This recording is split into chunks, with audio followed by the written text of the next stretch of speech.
Основные проблемы национально-культурной автономии в России. Концепция государственной национальной политики Российской Федерации, утвержденная указом президента Ельцина от 15 июня 1996 года, содержит развернутое обоснование такого важного института самоопределения, каким призвана стать национально-культурная автономия. Именно она позволяет гражданам России, принадлежащим к различным национальным общностям, в частности к малочисленным, дисперсно расселенным народам, национальным меньшинствам, решать вопросы сохранения и развития своей самобытности, языка, образования, культуры, традиций. Национальная культурная автономия – это экстерриториальное общественное образование. Она не только не ущемляет прав субъектов Российской Федерации, а напротив, расширяет их возможности и ответственность в осуществлении государственной национальной политики. Национальная политика должна выражать интересы граждан и обеспечивать реализацию предусмотренной Конституцией прав и свобод граждан, связанных с их национальной принадлежностью.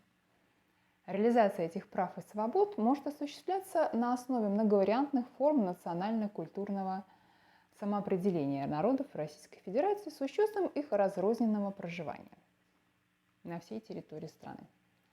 Одной из таких форм самоопределения должна стать национально-культурная автономия, позволяющая гражданам России, принадлежащим к различным национальным общностям, в частности к малочисленным, разрозненно расселенным народам, национальным меньшинствам, решать вопросы сохранения и развития своей самобытности, традиций, языка, культуры, образования. Национальная культурная автономия является важным средством предупреждения конфликтов на национальной почве. Важная роль в становлении и развитии национальной культурной автономии принадлежит органам местного самоуправления. Право национально-культурного самоопределения граждан Российской Федерации, независимо от территории проживания, реализуют через варианты: самоуправляемое общественное образование в местах компактного проживания национальных и этнических групп, ассоциации, способствующие сохранению и развитию культуры, поддержка со стороны органов власти, учреждения всероссийских, региональных или местных средств массовой информации, чтобы получать и распространять в них информацию на родном языке, создание и деятельность образовательных и научных учреждений, культуры, сохранение и развитие народных промыслов и ремесел, культурное сотрудничество народов и этнических и религиозных общин, установление и поддержание без какой-либо дискриминации свободных мирных контактов через границы с гражданами других государств, если они связаны с ними историческими, национальными, религиозными, языковыми узами. Участие через своих полномочных представителей в деятельности международных неправительственных организаций. Органы государственной власти призваны оказывать содействие в создании правовой базы становления и функционирования различных форм национальной культурной автономии. В частности, посредством предоставления гарантий национального равноправия, удовлетворения информационных, образовательных и иных гуманитарных потребностей и интересов граждан, связанных с их национальной принадлежностью. Декларация прав коренных малочисленных народов. Мировой опыт развитых стран, таких как США, скандинавские страны и другие, говорит о том, что везде коренные малочисленные народы трудно выживают и осваиваются в новых современных экономических условиях. Для того, чтобы сформировать модель отношений, нужна не только большая государственная поддержка. Прежде всего, необходимо создание четкой, продуманной, долгосрочной государственной политики в отношении малочисленных народов. Увы, с одной стороны, хозяйствующие предприятия наступают на традиционную среду обитания народов, они уходят с земель своих предков, теряя свое национальное самосознание. С другой стороны, подключив механизм материальной поддержки малочисленных народов, бизнес их обрекает на социальное иждивенчество и уход от традиционного образа жизни. Надо отметить, что местная исполнительная власть выражает глубокую озабоченность и тем, как идет формирование и развитие отношений между коренными жителями округа и природопользователями. Реально давно возникла потребность в создании законодательной базы, которая бы защищала окружающую среду для проживающих там коренных народов. Как известно, регион коренных и малочисленных народов огромный. Его протяженность с севера на юг около 900 километров, а с запада на восток 1400 километров. Сейчас эксперты относят его к числу урбанизированных территорий. В городах и поселках городского типа проживает 1,3 миллиона человек, что составляет более 90% населения края. Остальные 9% живут в естественных для них условиях. Это Ханты-Мансийский автономный округ Югры, представители Ямало-Ненецкого, Ненецкого, Таймырского, Корякского автономных округов, Камчатской области, Республика Коми и Республика Саха-Якутия. Необходимо отметить, что в Ханты-Мансийском автономном округе сейчас живут до 123 национальностей. Преобладающими из них являются русские, украинцы, таштары и башкиры. А вот коренное население состоит из 3 больших групп. Это ханты, манси и лесные ненцы. Сейчас их проживает порядка 30 тысяч человек. Главной причиной сокращения мест проживания и уменьшения малочисленных народов была непродуманная национальная политика. В советские годы было принято к исполнению постановление об укрупнении сельских населенных пунктов за счет перевода коренных жителей из так называемых неперспективных национальных деревень. Начиная с 1964 года и по настоящее время число этих населенных пунктов сократилось более чем в 2,5 раза. Ранее малые народы проживали в 314 населенных пунктах, сейчас их уже около 100 населенных пунктов. Причины сокращения разные. Это насильственная политика плюс урбанизация, которая наступила и начинала развиваться с началом активное освоение природных недр в 1970-х годах. Это привело к тому, что в поселках проживало совместно коренное и некоренное население. Зачастую появлялись смешанные браки. Удельный вес смешанных семей до половины от общего числа малочисленных народов Севера. Сейчас подобная тенденция наблюдается по всему Северу, различие только в интенсивности слияния. По последним данным, этнически чистыми остаются только семьи кочевого населения. Им свойственна традиция проживания на родовых угодьях, а их численность составляет около 3000 человек. Несмотря на небольшую численность и незначительный удельный вес в составе населения, около 2%, народы Севера широко расселены по территории округа, а в отдельных районах и в сельских местностях доля их очень значительна. Наибольшее число жителей коренных национальностей проживает в Березовском районе Ханты-Мансийского автономного округа. На всей обширной Тобольской губернии, составной частью которой являлись нынешняя территория Ханты-Мансийского автономного округа, в конце XIX века проживало 22 тысячи остяков, это ханты, 6 тысяч самоедов, это ненцы, 4500 вагулов, это манси. До начала 90-х годов численность их оставалась стабильной, что обусловило на фоне быстрого роста населения округа, особенно в 70-е и 80-е годы, неуклонное сокращение их доли в общей численности населения округа. С 40% 1920 года до 2% в настоящее время. Среди жителей городов Ханты-Мансийского округа наиболее активного трудового возраста преобладают женщины, 60% и выше. И даже при такой диспропорции полов значительная часть мужчин остается холостыми в связи с вышеназванными причинами. В связи с тем, что возможности создания новых городов и рабочих поселков в округе исчерпаны, увеличение численности горожан среди национального населения будет идти естественным путем за счет их переезда из сельской местности на учебу или работу, и темпы урбанизации коренного населения снизятся. Как найти реальную форму сохранения коренного народа? Большая нефть не только нарушила органическую связь и мир народов, но и разрушительно повлияла на вековой уклад всей жизни главных и первых наций края – ханты и манси. С начала 80-х годов реализовывалась практика наделения коренных народов земельными участками, которые были их родовыми угодьями. Почти четверть территории края была отведена под эти угодья. Коренные народы могли заниматься здесь традиционными промыслами, традиционным природопользованием. В советское время при существовании колхозов и совхозов жизнь малочисленных народов была защищена. Большую положительную роль здесь играли заготовительные пункты или заготконторы, которые обеспечили семьям стабильную материальную помощь, чтобы они не покидали свои традиционные промыслы. Чувство коллективизма спасало их и сохраняло их мир. Однако с началом реформ исчезли совхозы и колхозы, ухудшилось материальное положение малочисленных народов. Хотя, согласно официальным данным, недропользователи направляют на социальные программы до 50% консолидированного бюджета округа. В Югре осуществляется более 40 целевых социальных программ. Развитие законодательства коренных малочисленных народов – это большая проблема. Ей следует уделять гораздо большее внимание, чем это наблюдается. На основе Конституции сложилось законодательство о малочисленных народах Севера. Его развитие следует выделить 3 этапа, имеющих свои особенности. Первый этап принято выделять с начала 90-х. Это период, когда Россия стала самостоятельным государством, и проблемы малочисленных народов Севера получили свое разрешение в праве. Именно эти народы были выделены в Конституции Российской Федерации пока опосредованно, но обрели по существу специальный статус в законодательстве. Нормативное регулирование не отличалось особой глубиной и всесторонностью, однако в целом вселяло определенный оптимизм и обрисовывало последующие законодательные перспективы. Второй этап связан с принятием Конституции в 1993 году, в которой российское государство с полной определенностью взяло на себя обязательство защищать права малочисленных народов. Это создавало предпосылку для правового регулирования.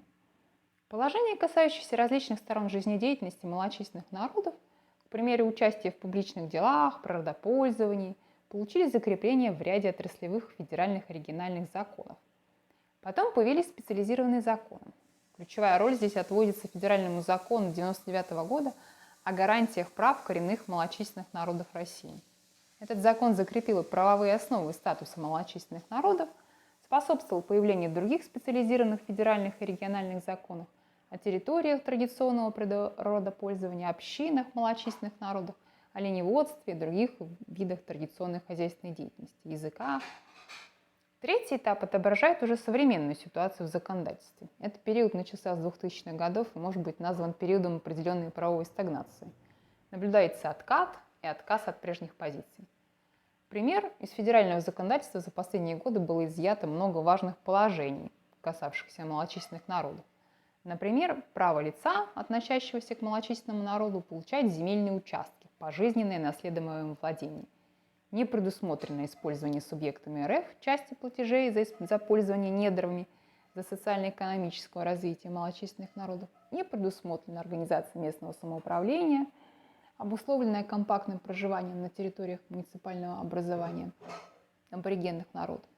И правомочия субъектов РФ устанавливать квоты представительства малочисленных народов в законодательных органах субъектов Федерации и органах местного самоуправления. Ко всему вышеперечисленному федеральный закон 2004 года, номер 122, признал утратившим силу ряд положений федеральных законов о гарантиях прав коренных малочисленных народов Севера. Сейчас наблюдается нестабильность правового регулирования отношений, связанных с малочисленными народами. И причину надо искать не только в том, что Россия до сих пор продолжает поиск оптимальных моделей государственного и общественного устройства, но и в том, что еще не концептуально не определено представление о содержании статуса этих народов. Разграничение предметов ведения и полномочий между Россией и субъектами России, решение социально-экономических проблем в северных регионах и малочисленных народов требует поиска новых подходов. Особые права, которыми наделены малочисленные народы, не являются привилегиями и льготами. Права малочисленным народам нужны прежде всего для обеспечения равенства с иными народами, в целях их охраны от дискриминации.